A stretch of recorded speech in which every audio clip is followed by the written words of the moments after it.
술에 취한 실수, 성령에 취한 영광이라는 제목으로 잠시 말씀을 나누고자 합니다. 사람이라면 누구나 실수를 하죠. 저도요, 매일같이 실수하고 살아갑니다. 저는 제 자신을 너무 잘 압니다. 오전 예배에서도 우리 아내가 왜 홍성을 왜 자꾸 홍천이라고 얘기하느냐. 저는 머릿속에 분명히, 입으로는 홍성을 얘기하는데, 거꾸로. 머리에는 홍성인데 입으로는 홍천을 얘기해요. 그러니까 늘 실수를 합니다. 저는 몰랐어요. 제가 홍성을 홍천이라고 얘기했는지 몰랐는데, 아내가 그거를 꼭 지적하더라고요. 매주 하나씩 틀린 거를 지적하더라고요. 저렇게, 이렇게 들으셔야 돼요. 제가 홍천으로 얘기해도 홍성으로 들으셔야 됩니다. 감사합니다. 사람이라면 이렇게 늘 실수가 있는 것 같습니다. 사람이 실수가 없다는 것은 그 사람 속에 생명이 사라지면 실수는 없겠죠. 그렇지만 생명이 있는 한 우리가 늘 실수하며 살아가는 것 같습니다. 그래서 우리가 이것을 사람이 실수하고 내가 실수하는 것, 그것을 인정하며 살아가면 우리 안에 다툼도 사라지고 미움도 사라지고 분열도 사라지고 원수도 다시 화목되는 그런 일이 나타나는 것 같습니다. 그래서 우리가 서로 우리 안에서 실수가 있고 잘못이 있더라도 그것을 가지고 원망하거나 또 비난하지 말고 같이 이해해주는, 그래서 하나가 되는 그런 은혜가 있었으면 좋겠습니다. 성경의 인물들을 보면 저는 딱 두 가지 마음이 들어요. 두 가지 마음. 하나는 참 이 사람 훌륭하다. 오전에 말씀드렸던 것처럼 이 시므온이라는 사람을 보면은 정말 부럽다. 참 훌륭한 사람이다. 그런 마음이 들기도 하고, 또 어떨 때는 이 사람 왜 이렇게 인생을 살았을까? 왜 이렇게 막 살았을까? 왜 이렇게 실수투성이의 인생을 살아갈까? 그렇게 안타깝고 아쉬워하는 마음이 들기도 합니다. 그게 성경의 인물이라서가 아니라 사람이라서 그런 것 같아요. 공감이 되니까. 성경 인물을 보면서 제 삶을 보니까 공감이 되는 것 같습니다. 예를 들자면 이런 거죠. 아브라함이 얼마나 훌륭한 사람입니까? 믿음의 조상이잖아요. 그런데 아브라함은 참 부끄러운 실수를 했습니다. 무슨 실수를 했나요? 아브라함이 하나님의 말씀에 순종해서 이란에 있는 맨 끝에, 이란 남쪽에 있는 맨 끝 갈대 우르에 살다가 서쪽 끝에 가나안 땅으로 이주를 합니다. 그것도 훌륭하죠. 근데 가나안 땅에 도착했는데 너무 가뭄이 심해서 이집트로 피신을 갑니다. 피난을 가죠. 그런데 이집트에 들어가니까 자신의 아내가 사라가 너무 예뻤나 봅니다. 자신의 생명이 불안한 거예요. 자신을 죽이고 자신의 예쁜 아내를 뺏어갈까 봐 뭐라고 하죠? 너는 내 아내가 아니고 동생이라고 해라. 창세기 20장에 보면은 실제로 아브라함이 고백을 합니다. 이 사례는요, 이복 동생이 맞아요. 그러니까 아버지는 같고 엄마가 달랐어요. 그러니까 이복 동생이 맞죠.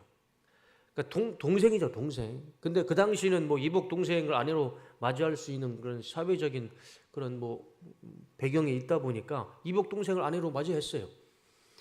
그럼 아무리 실제적으로 이복 동생이라고 해도 아내로 맞이했으면 이복 동생이 먼저인가요? 아내가 먼저인가요?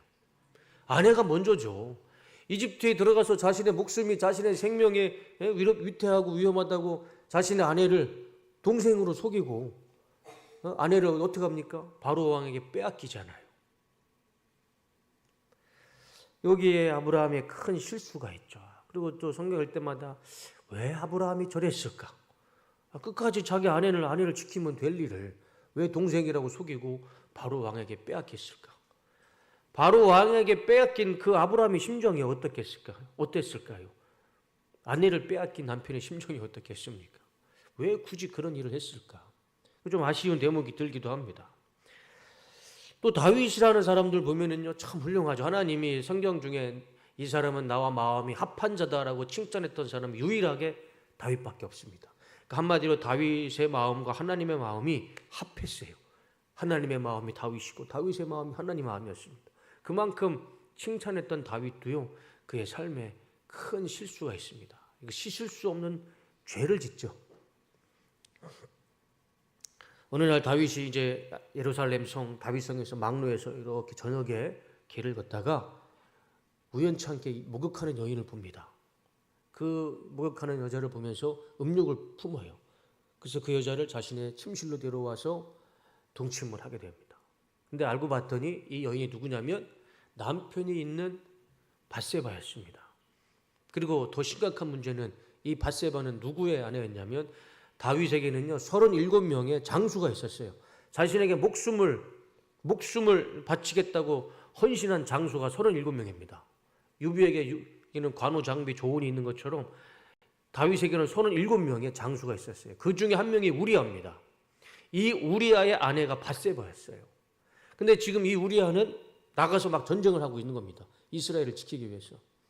근데 그 자신의 정말 장수였던 아내를 이 다윗이 강간을 한 거예요. 왕의 신분으로. 그걸 알게 되니까 다윗이 어떡합니까? 우리아를 전쟁터에 데리고 오죠. 그리고 집으로 보냅니다. 아내와 같이 쉬어라. 근데 우리아는 참 멋있는 사람이죠. 안 됩니다. 우리 부하가 전쟁하고 있는데 제가 어떻게 아내와 같이 쉴 수 있겠습니까? 안 들어가요. 그래서 성문을 지키는 경비 초소에서 하룻밤을 지냅니다. 다윗이 그걸 알게 돼요. 다음날 또 부릅니다. 너 집에 가라. 아내한테 가라. 그런데 그때 우리아는 안 가고 전쟁터로 돌아갑니다. 그러니까 다윗은 어쩔 수가 없이 무슨 음모를 꾸미냐면 그 당시 총사령관이었던 요압에게 편지를 써서 보냈죠. 전쟁이 한참일 때 우리아를 맨 앞에 선봉에 세워라. 그리고 너희들은 다 빠져라. 그럼 어떻게 됩니까? 우리아는 죽어요. 혼자 어떻게 전쟁을 치릅니까? 그러니까 다윗이 너무 야비하고 비겁한 짓을 한 거예요. 그래서 이 요압 장군이 다윗의 이 왕의 서신을 받고 전쟁이 한창일 때 우리아만 남겨놓고요. 다 빠집니다. 후퇴합니다. 그래서 우리아가 거기서 전사를 해요. 그리고 남편이 그렇게 죽은 밧세바를 자신의 아내로 취하게 됩니다. 아기가 태어나요. 아들이 태어납니다. 하나님이 그 아기를 기뻐하실까요? 아니면 하나님이 그 아이를 좋게 여기지 않으실까요? 7일 만에 죽습니다. 다윗이 금식하면서 기도를 해도 아이는 일주일 만에 하나님께서 심판하셔서 그 아이가 죽습니다. 이런 일들을 보면 다윗이 참 왜 그랬을까? 그 살인교사잖아요. 살인교사.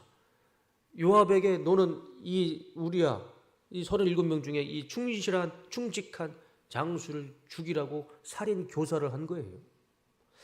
제가 옛날에는 이 성경을 읽을 때 저는 다윗보다 사실 밧세바를 좀 안 좋은 여자라고 생각했습니다. 왜냐하면 아니 왜 유부녀가 다른 남자가 쳐다볼 수 있게 창문도 열어놓고 문도 열어놓고 왜 그렇게 목욕을 할까? 몸을 가리면서 해도 이거 시원찮은 판인데 왜 다 보기에 목욕을 할까? 저는 그래서 밧세바가 굉장히 음란한 여자라고 생각했어요. 근데 그렇게 오해를 한 게 언제 풀렸냐면 제가 예루살렘에 가서 이 다윗 성을 한번 망루를 한번 걸어봤어요. 그런데 이 성에 올라가니까 성이 높잖아요. 그러니까 지금도 그렇지만 예루살렘이 약간 기울었습니다. 맨 꼭대기에 성이 있는 거예요. 그러니까 성의 망루에 올라가니까 가장 높은 곳에 있는 거죠. 밑에가 다 보이는 거예요. 밑에 있는 집이 다 보이는 겁니다. 그리고 옛날에 이집트와 이스라엘의 지배 구조를 보면 비가 안 내리는 동네니까 또 덥잖아요. 창문을 만들 필요가 없는 거죠. 지붕을 만들 필요가 없어요. 창문도 없고 지붕도 없고 그냥 벽만 있는 거예요. 그러니까 밧세바는 똑같이 일상적으로 저녁에 목욕을 한 거예요. 샤워를 한 거예요. 일부러 보여주려고 샤워한 게 아니고 그것을 다윗가 망루에서 봤던 거죠. 그럼 봤으면 그냥 지나치면 될 일을 다윗은 음욕을 품고 그 밧세바를 자신의 침실로 끌고 온 거예요. 제가 그때 오해를 풀었습니다. 밧세바가 그런 여자가 아니었구나. 그래서 우리가 성지순례를 가는 거예요. 이게 좋은 것 같습니다. 가서 지형을 보면 성경이 왜 이렇구나. 오해가 풀릴 수 있어요. 또 제가 이집트를 가면서도 말씀드렸나요? 40일 동안 광야에서 하나님을 계속 원망하잖아요. 뒤돌아서면 원망하고 뒤돌아서면 원망하고 그것도 다 이유가 있더라고요. 거기 40년 동안 살았던 그 시내 광야는요. 사람 살 곳이 아니에요. 가보면 아십니다. 가보신 분은 아실 거예요. 거기는 그냥 지옥이에요, 지옥. 거기서 40년 산다는 게 기적이죠. 그러니까 우리가 성지 순례는 우리 한번 가보시기를 정말 적극 추천해 드립니다. 그래서 성경을 그래서 여기에서 이런 일이 있었구나, 저기에서 저런 일이 있었구나 깨닫게 되죠. 그리고 또 한 명의 실수를 한 사람이 있다면 바로 오늘 본문에 나오는 노아라는 사람입니다. 이 노아는 하나님께서 인정한 의인이었죠.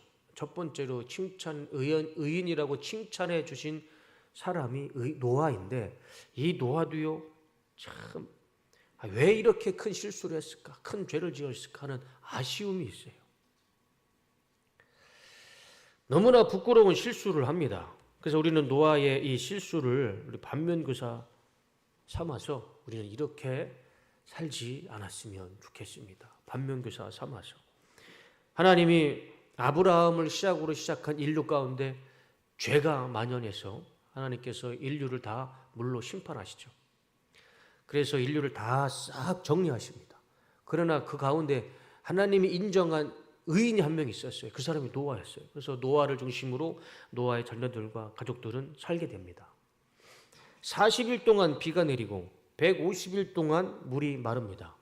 그리고 메마른 땅에 이제 노아가 내려서 가장 먼저 한 것이 제사였어요. 제가 지난번에도 말씀을 드렸지만 아담으로 시작한 인류의 시작은 창조이고, 두 번째 노아로 시작한 인류의 시작은 제사였습니다. 예배였어요. 그래서 우리가 무엇을 하든 그 시작은 예배로부터 시작하는 게 말씀 노아를 통해서 우리는 알 수가 있습니다. 그렇게 믿음으로 하나님 앞에 번제를 드리면서 제사로 두 번째 인류가 시작이 됐죠. 노아를 시작으로. 땅이 마르고 노아가 농사를 짓기 시작합니다. 물이 한 바퀴 돌았기 때문에 땅이 아마 비옥했을 것 같아요. 이 포도씨를 심어서 농사를 지어가지고 가장 먼저 한 것이 이제 포도주를 만드는 것이죠. 그래서 노아가 이제 포도주를 만들어서 얼마나 좋았겠습니까? 세상에는 노아밖에 없잖아요. 자기가 왕이지 않습니까? 그래서 포도주를 마시는데 너무 기분이 좋았는지 이 포도주를 과하게 마셔가지고 술에 취합니다. 여기서부터 큰 실수가 있었던 거예요. 노아의 잘못, 노아의 실수는요, 여기서 술에 취하면서부터 시작이 되는 겁니다. 술에 취하니 자기가 알겠습니까? 또 더우니까 옷을 벗고 자기 장막에서 옷을 홀딱 벗고 누워서 잠을 자는 겁니다. 그것을 그의 아들 함이 보게 돼요. 함이 보고 자신의 형제였던 셈과 야베덱에게 아버지가 하체를 보이면서 누워있다, 술 취하고 누워있다 하고 비아냥거렸을 겁니다. 그러니까 두 아들이 이 셈과 야벳이 자신의 옷을 가지고 뒷걸음을 치면서 아버지 하체를 보지 않고 뒷걸음을 치면서 덮어줍니다. 그것을 이제 노아가 술에 깨고 잠이 깨서 알게 돼요. 자, 그러면 저 같았으면 술에 취해서 그런 일이 있었다면, 만약에 저 같았으면 제가 부끄러워서 그냥 아무것도 없듯이 넘어갔을 것 같습니다. 근데 노아는 어떻게 했습니까? 화를 냈어요. 분노했습니다. 그런데 그 분노가 참 이해할 수 없는 분노였어요. 창세기 6장 24절과 26절 화면을 보여주시면, 노아는 술에서 깨어난 뒤에 작은 아들이 자기에게 한 일을 알고서 이렇게 말하였다. 가나안은 저주를 받을 것이다. 가장 천한 종이 되어서 저의 형제들을 섬길 것이다. 자기 손자에게 저주를 퍼붓는 겁니다. 가나안이 함의 아들이에요. 그는 또 말하였다. 셈의 주 하나님은 찬양받으실 분이시다. 셈은 가나안을 종으로 부릴 것이다. 하나님은 야벳을 크게 일으키셔서 셈의 장막에서 살게 하시고 가나안은 종으로 삼아서 셈을 섬기게 하실 것이다. 이해할 수가 없어요. 아니, 자기가 술에 취해서 옷을 다 벗고 부끄럽게 자면 자기가 부끄러운 줄 알아야죠. 그런데 그거를 얘기한 아들 함, 그리고 그 아들의 아들, 그 자신의 손자죠. 이 가나안에게 저주를 퍼붓는 거예요. 너는 저주를 받을 것이다. 너는 네 형제들에게 노예가 되고 종이 되고 너는 너의 형제들을 주인으로 섬길 것이다. 저는 아직 손자가 없어서 잘 모르겠는데 내리사랑이라고 하지 않습니까? 아들보다 손자가 더 이쁘다고 하는데 전 도저히 이해가 안 가요. 이 노아라는 사람이. 그리고 가나안은 죄가 없잖아요. 저주를 퍼부어도 그 아들 함에게 해야지 왜 그의 아들 자기 손자 가나안한테 저주를 부어붓습니까? 그러니까 이해가 안 되는 거예요. 노아 천국 가서 노아에게 꼭 물어보겠습니다. 왜 이런 말도 안 되는 저주를 퍼부었는가? 본인이 이제 술에 취해서 옷을 다 벗고 낮잠을 자면 반성을 해야죠. 자기 잘못이니까. 그런데 자기 스스로의 실수는 덮어버리고 그것을 손자였던 가나에게 막 저주를 부었던 겁니다. 그 이야기를 들은 아버지 함의 입장에서 어떻을까요? 우리 아버지가 내 아들에게 막 저주를 퍼붓는 거예요. 너는 종이 될 것이고 노예가 될 것이다. 이 함도 마음이 아팠겠죠. 노아는 술에 취해서 실수를 했고요. 아들 함은 벗은 아버지를 보고 비웃는 실수를 했고요. 노아는 또 자신의 잘못을 반성하는 것이 아니라 그의 손자 가나에게 저주를 퍼붓는 그런 실수를 하게 됩니다. 잘 생각해 보면 인류의 죄의 역사는 반복돼요. 여기서부터 또 한 번의 죄가 시작되는 겁니다. 아무리 하나님이 이 세상에 비를 내리셔서 사람들을 다 정리하고 의인 한 사람 노아만 살려놓으면 뭘 합니까? 여기에서부터 또 죄와 저주의 이 죄의 역사가 다시 시작되는 거예요. 술 취함과 저주의 역사, 이 죄의 역사, 비웃음의 역사 또 시작되는 거예요. 또 한 번 인류의 죄가 반복되는 겁니다. 사람은요 변하지 않습니다. 우리의 본성은 이 죄에 오염된 우리의 본성은 변하지가 않아요. 물의 심판이 있고 하나님의 무지개를 아무리 띄워주셔도요 이 사람의 죄의 본성은 변하지가 않습니다. 노아를 보면 알 수 있잖아요. 사람은 여전히 실수를 하고 죄를 짓고 저주를 얘기하며 연약한 존재로 살아가는 것이 우리 사람이고 인간인 것 같습니다. 그래서 주님께서는 우리에게 이렇게 말씀하시죠. 고린도전서 10장 12절 다 같이 한번 읽어보겠습니다. 시작.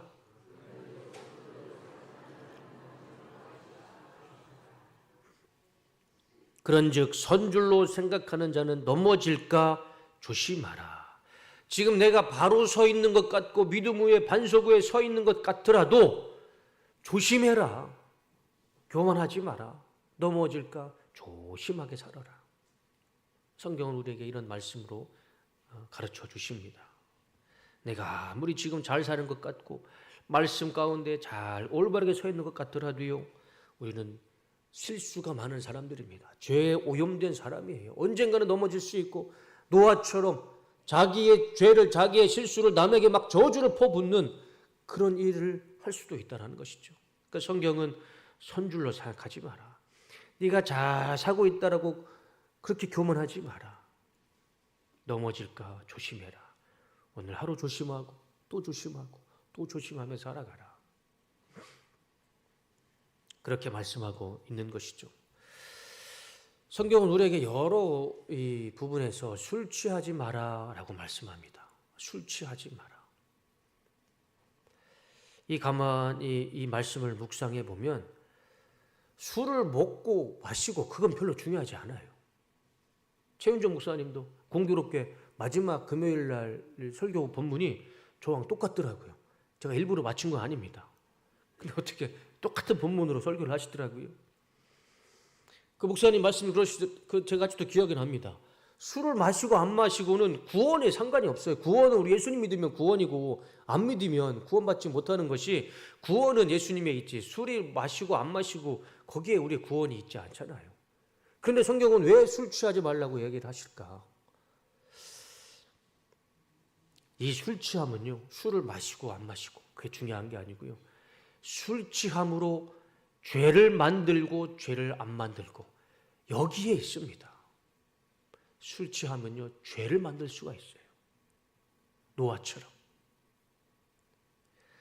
첫 번째 인류 아담은 그냥 가만히 잘 살았으면 영생을 누리며 에덴 동산에서 평안하게 살 텐데, 아담과 하와가 무슨 죄를 지었습니까? 불순종을 했어요. 그래서 인류가 죄에 오름됐습니다. 그래서 하나님이 물로 한번 싹 쓸어버렸어요. 정화시키셨어요. 그래서 노아로 시작한 제2의 인류가 시작됐죠. 근데 그 시작이 어디서부터 시작됐습니까? 불순종이 아니고 말씀을 정확하게 보면 이 술 취함, 술에 취해서부터 시작됐어요. 거기에서 노아가 실수를 범하고 옷을 다 벗고 자게 되고, 그걸 본 함이 그것을 비웃게 되고, 그것을 알게 된 노아가 분노하고 자녀들에게 저주를 퍼붓고 죄가 시작됐어요. 술 취하면요 마시고 안 마시고가 중요한 게 아닙니다. 술 취하면 거기에서 죄가 만들어지기 때문이죠. 그렇게 좋지도 않는 이 술을 우리가 마셔야 될까요? 마시지 말아야 될까요? 대답을 안 하시네요. 도로교통공단에서 통계가 나왔습니다. 화면을 보여주시면 모든 교통사고의 원인이, 제가 잘 보이진 않지만 18.6%, 거의 20%가 뭘로 되어 있습니까? 잘 안 보이시죠? 음주운전으로 되어 있습니다. 음주로 되어 있어요. 그러니까 10번의 교통사고 중에 2번은 이 술 취하고 운전해서 음주사고가, 10번에 2번은 음주사고가 나타나는 겁니다. 술을 마시는 것은 별로 그렇게 우리 신앙생활에 크게 기준이 없죠. 예수님도 포도주를 드셨으니까. 그렇지만 그것이 술을 과하고 그게 술에 취하면 죄가 되는 거예요. 아니, 죄가 만들어지게 되는 것입니다. 술 취해서 음주사고 나면 그게 살인행위죠.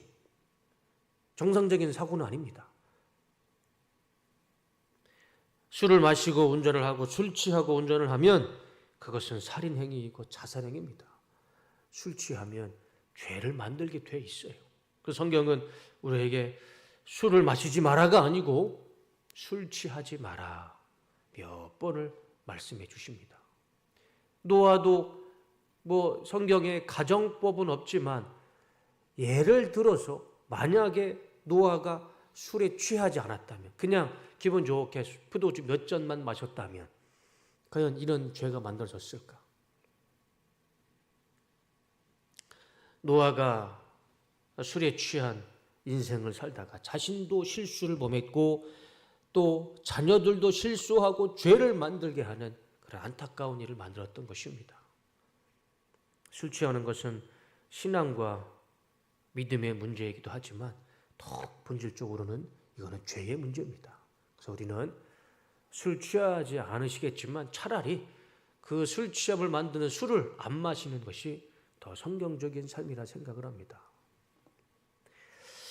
성경에 이 술 때문에 자신의 인생과 자자손손 저주를 받게 만든 사람이 또 있습니다. 누구일까요? 아브라함의 조카 롯.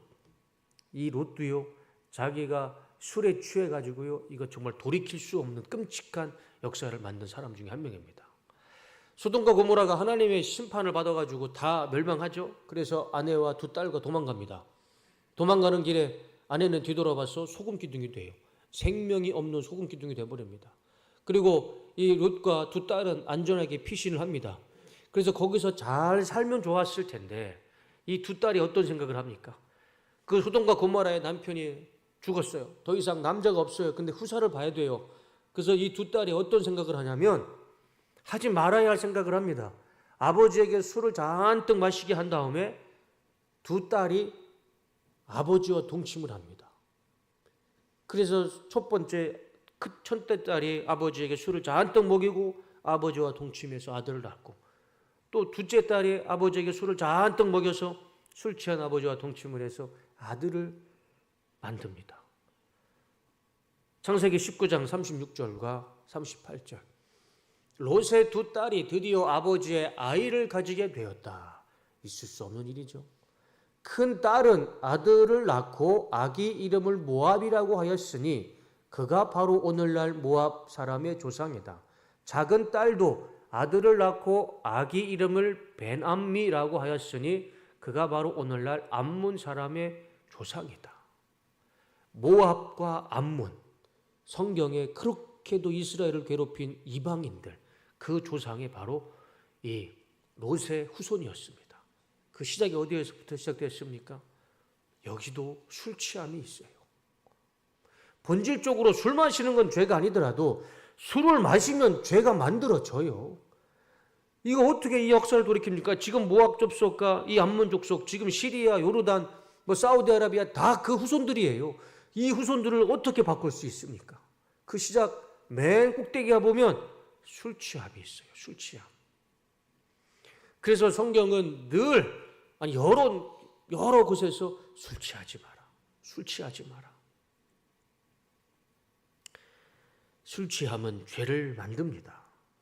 그 죄의 결과는요, 너무 끔찍하고 비극적이죠. 만약에 역시 이 롯도 딸이 아무리 술을 준다 한들 적당히 마셨으면 과연 큰딸과 작은딸에게 자기 씨앗을, 그런 일이 없었을 겁니다.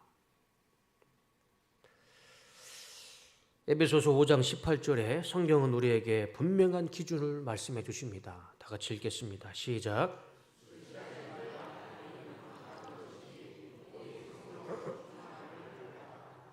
우리는요, 술에 취하는 것이 아니라 성령에 취하며 살아가야 됩니다. 성도는 술 기운으로 살아가는 것이 아니라 성령의 은혜와 능력으로 살아가는 사람인 줄로 믿습니다. 오늘 이 시간에 성령에 취하셔서 성령의 은혜로 살아가는 우리 성도님들 다 되시기를 주님의 이름으로 축복합니다. 설교를 정리하겠습니다. 맨 처음으로 돌아가서요, 사람은 실수를 합니다. 저도 설교 시간에 자주 틀려요. 실수를, 저도 매일같이 실수를 하며 살아갑니다. 세상 어디에도 실수 없는 사람은 없습니다. 그렇지만 우리가 이 실수를 하면서 그것을 자꾸 드러내고 비난하고 저주하는 것이 아니라 그 실수를 감싸주고 덮어주고, 그랬을 때에 우리 안에 하나님의 은혜가 나타날 줄로 믿습니다. 노아처럼 자신의 실수와 남의 실수를 참지 못하고 분노하며 막 저주하고 죄를 만드는 인생이 아니라 좀 덮어주고 용서해주고 그냥 한번 쓱 지나가고, 그래서 하나님의 은혜가 충만한 삶, 그런 삶이 되기를 원합니다. 우리는 한 주간 술에 취하지 마시고 술 기운에 살아가는 것이 아니라 성령에 취해서 성령이 주시는 은혜와 능력 가운데, 하나님의 능력과 말씀 가운데, 역사 가운데 살아가는 그런 은혜가 있으시기를 주님의 이름으로 축복합니다. 오늘 이 시간 성령에 취하셔서 성령의 능력으로 한 주간 승리하는 우리 뚝섬교회 모든 성도님 되시기를 주님의 이름으로 축복합니다.